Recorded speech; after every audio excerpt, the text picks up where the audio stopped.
জয় শ্রীরাম, জয় হনুমান। বন্ধুরা, আমার YouTube channel Shri astro পয়েন্টে আপনাদের সকলকে স্বাগত জানাই। আজ রাশি লগ্নের রেমেডি সিরিজে আমরা যে রাশি লগ্ন নিয়ে আলোচনা করব সেটি হলো মকর রাশি। শনিদেবের অত্যন্ত প্রিয় রাশি মকর রাশি। দ্বাদশ ঘরের মধ্যে শনিদেবের দুটি ঘর, মকর এবং কুম্ভ। আগামীকাল আলোচনা হবে কুম্ভ নিয়ে। তো এই মকর রাশি ও শনিদেবের রাশি অত্যন্ত প্রিয় রাশি। আর এই মকর রাশিতে জন্মগ্রহণ করা সকল জাতক জাতিকারা তাদের নিজের যে কোনো মনোবাসনা পূর্ণ করবার জন্য তারা আমার দেওয়া এই রেমেডিটা তারা অ্যাপ্লাই করে দেখবেন জীবনে একবার। সমস্ত বাধাবিঘ্ন দূর হবে। বড় থেকে বড় যদি কোনো কাজ আপনাদের আটকে থাকে সেই কাজে আপনারা সফলতা লাভ করবেন।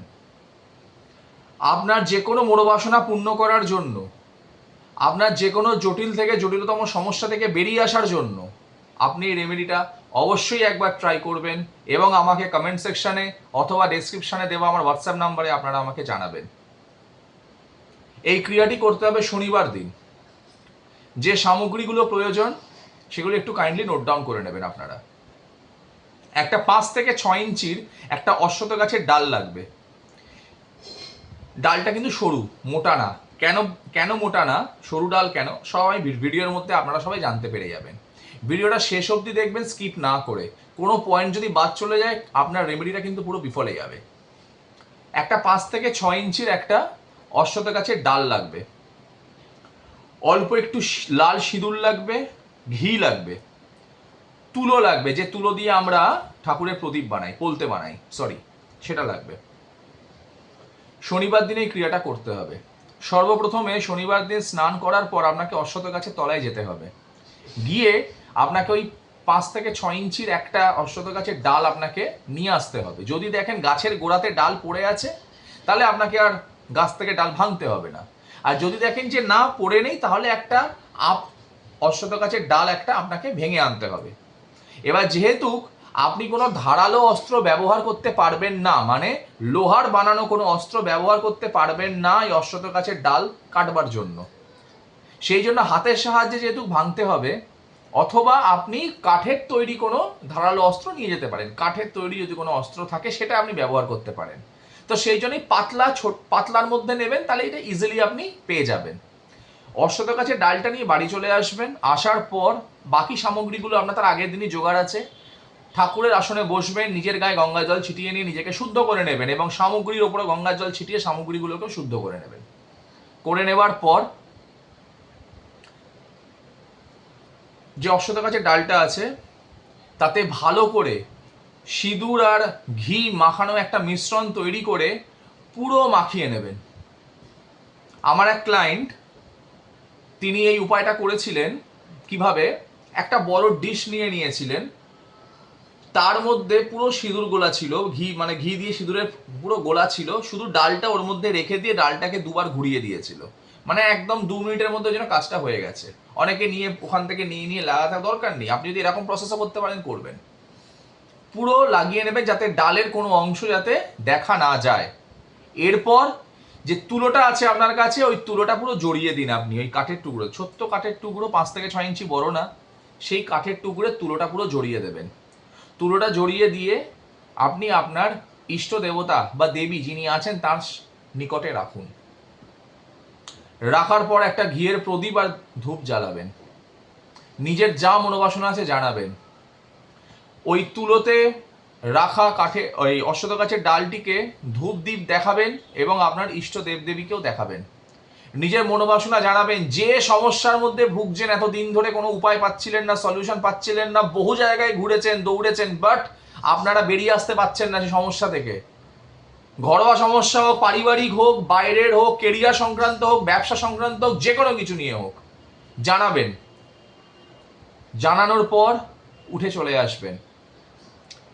সেই দিন থেকে শুরু করে পরপর 44 দিন, 44 ডেজ আপনাকে কিন্তু ধূপ দেখাতে হবে, প্রদীপ দেখাতে হবে আর মনোবাসনা জানাতে হবে।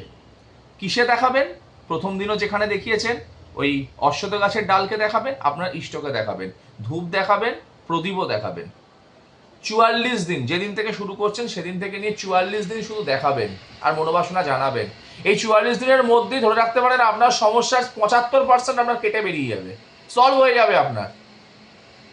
বাকি আপনাকে নিশ্চিন্ত হয়ে থাকতে হবে, আর কিচ্ছু করতে হবে না। 45 নম্বর দিনে আপনাকে অশ্বত্থ গাছের ডালটি তুলে নমস্কার করে মনোবাসনা জানিয়ে গঙ্গায় অথবা পুকুরে গিয়ে বিসর্জন দিয়ে চলে আসবেন। পেছন দিকে ফিরে তাকাবেন না। আপনার ক্রিয়া শেষ।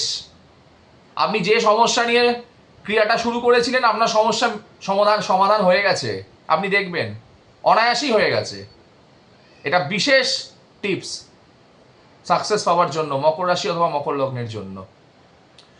মহিলারা অবশ্যভাবেই প্রতিটা ভিডিওতে আমি বলে গেছি, যে কোনো টিপস পালন করবার সময় যদি তাদের মেনস্ট্রুয়াল সাইকেল পড়ে, তাহলে ওই সময়টা তারা কিন্তু ধূপদীপ দেখানোটা বন্ধ রাখবে। পিরিয়ডটা কেটে যাবে, তারপর আবার তারা ধূপদীপ দেখাতে পারে। করে ওই 44টা দিন কমপ্লিট করতে হবে। পুনরায় আপনারা যদি আবার সমস্যার সম্মুখীন হন 1 বছর, 1.5 বছর, 6 মাস পর যদি মনে হয় আরেকবার করবেন এই ক্রিয়াটি, অবশ্যভাবেই করবেন। সেম প্রক্রিয়ায় করবেন। ভিডিও আছে, আপনারা আরেকবার ভিডিও শুনে নেবেন। যদি কিছু ভুলে যান তখন সেগুলোকে দেখে নিতে পারবেন আরেকবার। কেমন থাকছেন আমাকে অবশ্যই জানাবেন। আপনারা ভালো থাকলে আমি খুশি হব।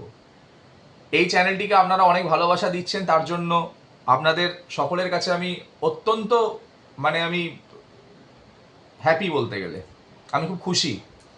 কারণ আপনারা যে ভালোবাসাটা দিচ্ছেন তার জন্য আমার ভেতরে একটা এনার্জি আসছে। আমি আপনাদের কাছে আরও তথ্যমূলক ভিডিওস আমি নিয়ে আসছি আপনাদের কাছে, যাতে আপনাদের ডেলি লাইফে যে যে সমস্যাগুলো সম্মুখীন আপনাদের হতে হয়, যাতে সেগুলো থেকে আপনারা বেরিয়ে আসতে পারেন খুব অনায়াসেই, কোনো মাথা পিছু না করে। শুধু একটু মেহনত লাগবে, কারণ যে কোনো ভালো কিছু পেতে গেলে পরে একটু কষ্ট করতে হয়। সেটা এমন কিছু না যেটা আপনি পারবেন না। অনেক জায়গায় শুনি, অনেক টিপসেতে পেঁচার দাঁত লাগবে, এই ডান পালক লাগবে। আরে আমি বুঝতে পারি না যে এই টিপসটা দিচ্ছে, একটা কমন সেন্স তাকে দেখা দরকার যে পেঁচাকে সে পাবে কি করে? গাছের ডালে উঠে পেঁচাকে পেরে আনবে? তার পালক ছিঁড়বে? এটা পাবে কোথায়? আর যেগুলো তন্ত্রের যে সামগ্রীগুলো বিক্রি হয় যেখানে সেখানে অথেন্টিসিটি কি আছে যে সেটা অরিজিনাল পেঁচারই পালক হবে?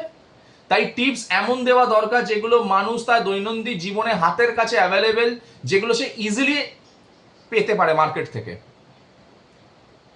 তবে গেলে সে যে ক্রিয়াটা করবে, ক্রিয়াতে সে রেজাল্ট পাবে। রেজাল্ট পেলে তো অটোমেটিক তার তখন মনে হবে হ্যাঁ, টিপসে আমার কাজ হয়েছে। টিপস বেকার জিনিস না, অনেক বড় থেকে বড় সমস্যাকে সমাধান করা সম্ভব হয়। এই এপিসোডটি যদি আপনাদের ভালো লেগে থাকে তাহলে অবশ্যই আমার এই চ্যানেলটিকে সাবস্ক্রাইব করবেন। পাশে থাকা বেল আইকনটি প্রেস করে দেবেন, যাতে আমার ভিডিও পোস্ট হওয়ার সাথে সাথে আপনারা নোটিফিকেশন পেয়ে যান।